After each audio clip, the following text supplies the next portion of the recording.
वायु से तेज की, तेज से जल की और जल से पृथ्वी की उत्पत्ति में भी ब्रह्म ही कारण है।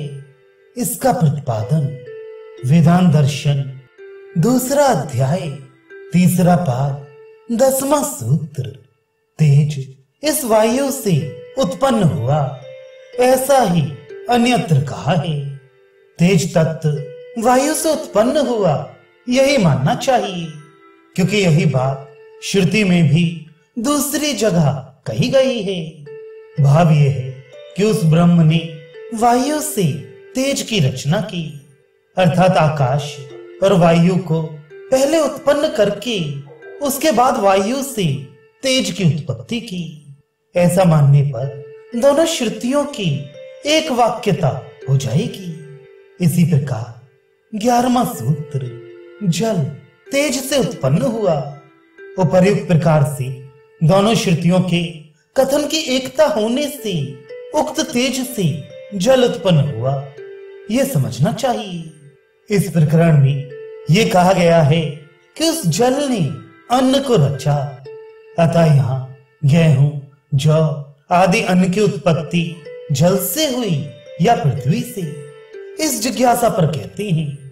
12वां सूत्र, इस प्रकरण में अन्न के नाम से पृथ्वी ही कही गई है, क्योंकि पांचों तत्वों की उत्पत्ति का प्रकरण है। उसमें बताया हुआ काला रूप भी पृथ्वी का ही माना गया है, तथा दूसरी श्रुति में भी जल से पृथ्वी की ही उत्पत्ति बताई गई है। व्याख्या, इस प्रकरण में अन्न शब्द पृथ्वी का ही बोधक है, ऐसा समझना ठीक है, क्योंकि यह तत्वों की उत्पत्ति का प्रकरण है, तथा जो अन्न का रूप काला बताया गया है वह भी अन्न का रूप नहीं है, पृथ्वी का ही रूप काला माना गया है। इसके सिवा तैत्तिरीय उपनिषद में जहां इस क्रम का वर्णन है, वहां भी जल से पृथ्वी का उत्पन्न होना बताया गया है। उसके बाद पृथ्वी से औषधि और औषधि से अन्न की उत्पत्ति का वर्णन है।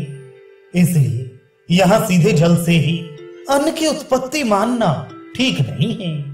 छांदोग्य के उक्त प्रकरण में जो ये बात कही गई है कि जहां कहीं जल अधिक बरसता है वहीं अन्न की उत्पत्ति अधिक होती है, इसका भी यही भाव है कि जल के संबंध से पृथ्वी में पहले औषध अर्थात अन्न का पौधा उत्पन्न होता है और उससे अन्न उत्पन्न होता है।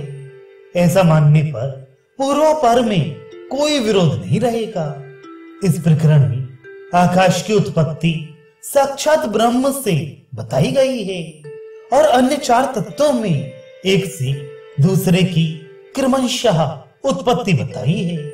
अतः यह जिज्ञासा होती है कि एक तत्व के बाद दूसरे तत्व की रचना साक्षात परमेश्वर करता है या एक तत्व दूसरे तत्व को स्वयं उत्पन्न करता है।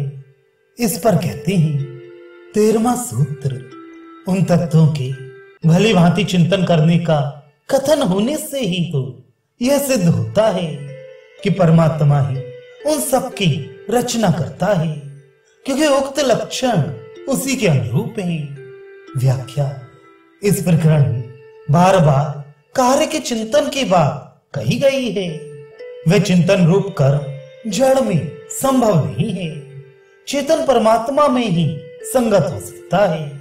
इसलिए यही सिद्ध होता है कि वह परमात्मा स्वयं ही उत्पन्न किए हुए पहले तत्व से दूसरे तत्व को उत्पन्न करता है। इसी उद्देश्य से एक तत्व से दूसरे तत्व की उत्पत्ति का कथन है। उन तत्वों को स्वतंत्र रूप से एक दूसरे के कार्य कारण बताने के उद्देश्य से नहीं। इसलिए यही समझना चाहिए कि मुख्य रूप से सबकी रचना करने वाला वह पूर्ण ब्रह्म परमेश्वर ही है, अन्य कोई नहीं। इस प्रकार जगत की उत्पत्ति के वर्णन द्वारा ब्रह्म को जगत का कारण बताकर अगले प्रकरण में प्रलय का वर्णन करेंगे।